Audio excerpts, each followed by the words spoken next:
দুপুরবেলা তোমাদেরকে দেখালাম না যে আমি গুমা থেকে কিছু কপির চারা নিয়ে এসেছি। সেই কপির চারাগুলোকে আজকের মধ্যেই বসাতে বলে দিয়েছিল, কিন্তু আমি সেভাবে কোনো পাত্র এখনও পাইনি যে পাত্রগুলোর মধ্যে বসাবো। আমি পটগুলো জোগাড় করতে পারিনি।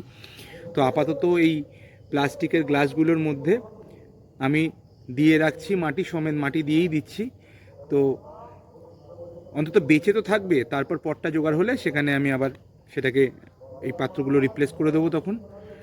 সেই কাজ নিয়ে এখন বসেছি। দুপুরবেলা এত গরম, এত সূর্যের তাপ যে ছাদে বসে কাজ করা যাচ্ছে না।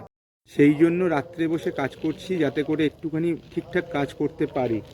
মাটি পাটি যা তৈরি করব এখন রাত্রে বসেই করব, রাত্রে হাতে সময়টাও থাকে।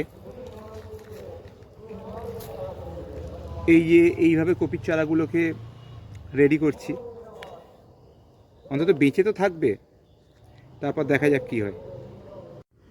যখন কিনছিলাম তখন বলেছিল 20 টাকায় 12টা চারা, কিন্তু এখন বসাতে গিয়ে দেখছি মোটামুটি তোমার 19টা চারা দিয়েছে আমাকে।